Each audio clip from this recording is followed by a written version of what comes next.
જય શ્રીમન નારાયણ. રામાનુજદાસ શ્રીમાન ગટ્ટુ વેણુગોપાલ સ્વામી દ્વારા વર્ણન કરેલ શ્રીમદ ભગવદ્ ગીતાનું ગુજરાતી ભાષાંતર હું આપને કહી રહી છું. અધ્યાય 18 મોક્ષ સંન્યાસ યોગ. શ્લોક 11. નહિ દેહભૃતા શક્યમ ત્યક્તુમ કર્માણિ અશેષતઃ યસ્તુ કર્મફલત્યાગી સત્યાગી ઇતિ અભિધીયતે. ઓમ. ગીતાચાર્ય શ્રી કૃષ્ણ પરમાત્મા અર્જુન સાથે આપણને બધાને મોક્ષ સંન્યાસ યોગ શીખવી રહ્યા છે. પરમાત્મા કહે છે, અર્જુન, જ્યાં સુધી આપણે આ શરીરમાં છીએ ત્યાં સુધી સર્વે કર્મોનો સંપૂર્ણ ત્યાગ કરવો શક્ય નથી. શરીરના પોષણ માટે ક્રિયાઓ આવશ્યક છે. કર્મો કરવાનું ટાળી શકાતું નથી. તેથી શાસ્ત્ર કહે છે કે જે સર્વે કર્મો કરે છે પણ કર્મ ફળનો ત્યાગ કરે છે તે જ સાચો ત્યાગી છે.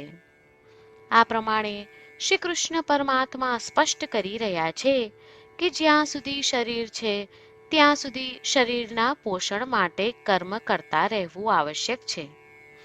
આથી જે સર્વે કર્મોનું યોગ્ય આચરણ કરે છે પણ તેના કર્મ ફળનો ત્યાગ કરે છે, હું કરી રહ્યો છું એવા કર્તાપણાના ભાવનો અને આસક્તિનો ત્યાગ કરે છે, તેવા મનુષ્યને શાસ્ત્રો અને વિદ્વાનો સાચો ત્યાગી જણાવે છે. જ્યાં સુધી આપણે આપણા શરીરમાં છીએ ત્યાં સુધી આવશ્યક કર્મોને તેના ફળની અપેક્ષા રાખ્યા વિના યોગ્ય રીતે કરીએ. ચાલો આપણે સર્વે કર્મો શ્રીમન નારાયણની સેવા સ્વરૂપે કરીએ. શ્રીમન નારાયણની પ્રાપ્તિને આપણા જીવનનું ધ્યેય બનાવતા અને માત્ર શ્રીમન નારાયણનું શરણ લેતા ચાલો આપણે બધા શ્રી કૃષ્ણ પરમાત્માના શબ્દોનું આ શ્લોક સ્વરૂપે પુનરાવર્તન કરીએ. નહિ દેહભૃતા શક્યમ ત્યક્તુમ કર્માણ્યશેષતઃ યસ્તુ કર્મફલત્યાગી સત્યાગીત્યભિધીયતે. શ્રી કૃષ્ણ પરમાત્માએ આખી ભગવદ્ ગીતાનો સાર અધ્યાય 18ના શ્લોક 65 થી 70માં 8 ઉપદેશ દ્વારા કહ્યો છે. શ્રી કૃષ્ણ કહે છે, જે મારા આ 8 ઉપદેશ અનુસરે છે તે મને પ્રિય છે. એ સર્વે ભક્તોનું હું બધી જ રીતે રક્ષણ કરીશ. શ્રી કૃષ્ણ પરમાત્મા પાસેથી આખી ભગવદ્ ગીતા સાંભળ્યા પછી અર્જુન કહે છે, કરીશ્યે વચનમ તવ, એટલે કૃષ્ણ, હું તમારી આજ્ઞાનું પાલન કરીશ, તમે કહો છો એમ કરીશ. અને આથી જ શ્રી કૃષ્ણએ દરેક પ્રકારના યશ અને વિજય અર્જુનને આપ્યા છે. તો ચાલો આપણે પણ પરમાત્માને 8 વાતો પાળવાનું વચન આપીએ. પરમાત્માને આપેલા વચનથી મોટી કોઈ પૂજા, તપ કે યજ્ઞ નથી. 8 પ્રતિજ્ઞાઓ જે આપણે લેવી જોઈએ તે હું હવે કહું છું. આપ સૌ પણ એનો મન અને હૃદયથી વિચાર કરો. આ રીતે શ્રી કૃષ્ણને વચન આપતી વખતે આપણે સૌ શ્રી કૃષ્ણની હસતી મુખમુદ્રાનો મનમાં વિચાર કરીએ અને પરમ આનંદનો અનુભવ કરીએ. જય શ્રીમન નારાયણ. આપણા 8 વચનો આ પ્રમાણે છે. આપણું પહેલું વચન, હે શ્રીમન નારાયણ, તમારા ઉપદેશ પ્રમાણે હું હંમેશા તમારું ધ્યાન અને ચિંતન કરીશ. આપણું બીજું વચન, હે શ્રીમન નારાયણ, તમે કહ્યું છે તેમ હું સદાય તમારી ભક્ત રહીશ. આપણું ત્રીજું વચન, હે શ્રીમન નારાયણ, હું મારા કર્મો તમને સંતોષ થાય તેમ અને તમારી સેવા માટે કરીશ. આપણું ચોથું વચન. હે શ્રીમન્નારાયણ, તમે અનુસરવા કહ્યું છે તેમ મને પૂર્ણ શ્રદ્ધા છે કે હું તમારી છું. હું સદાય મારા હાથ જોડી તમને નમસ્કાર કરીશ, તમારી ભક્તિ કરીશ. આપણું પાંચમું વચન. હે શ્રીમન્નારાયણ, હું તમારા શબ્દો યાદ કરું છું. મામેકમ શરણમ વ્રજ. તમે તમારી શરણમાં આવવા કહ્યું છે. શ્રીમન્નારાયણ, હું માત્ર તમારા જ શરણમાં છું. આપણું છઠ્ઠું વચન.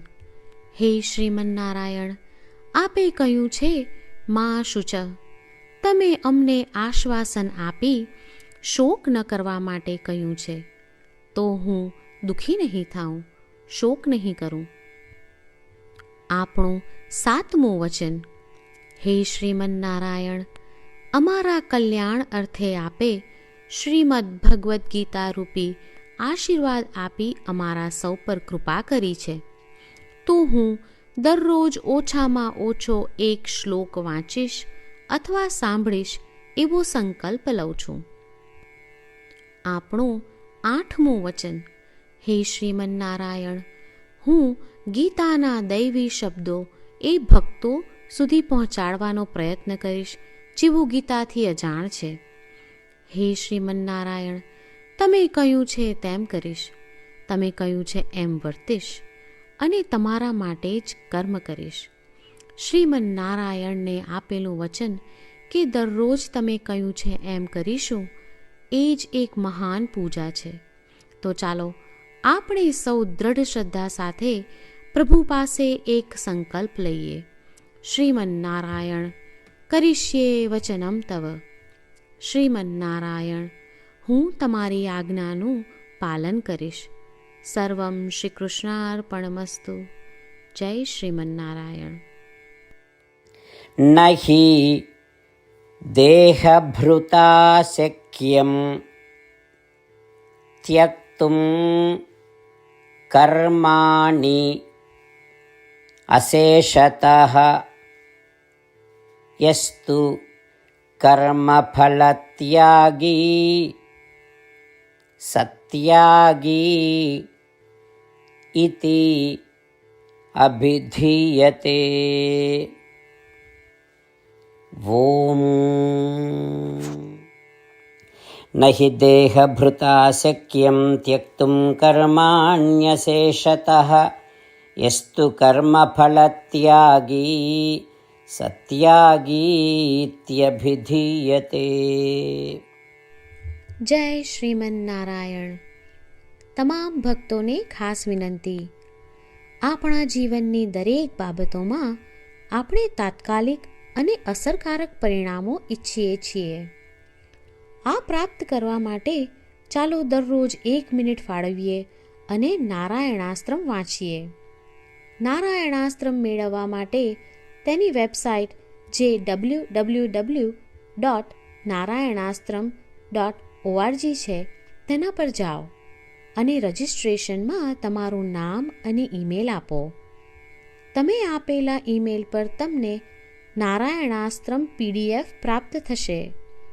PDFમાં રામાયણનો 1 શ્લોક, ગીતાનો 1 શ્લોક અને એક વિષ્ણુ નામ છે.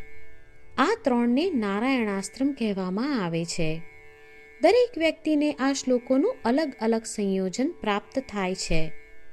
જ્યારે દરેક વ્યક્તિ 24,000 ભક્તો સાથે તેમના નારાયણાસ્ત્રમને દરરોજ વાંચે છે અથવા સાંભળે છે, ત્યારે સમગ્ર રામાયણનું 1 વાર પારાયણ, શ્રીમદ્ ભગવદ્ ગીતાનું 33 વાર પારાયણ અને વિષ્ણુ સહસ્ત્ર નામનું 24 વાર પારાયણ રોજ પૂર્ણ થાય છે. આ એક અદ્ભુત અને અસાધારણ પરિણામ છે.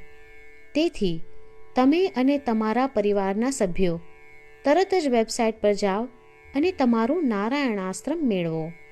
જય શ્રીમન્નારાયણ.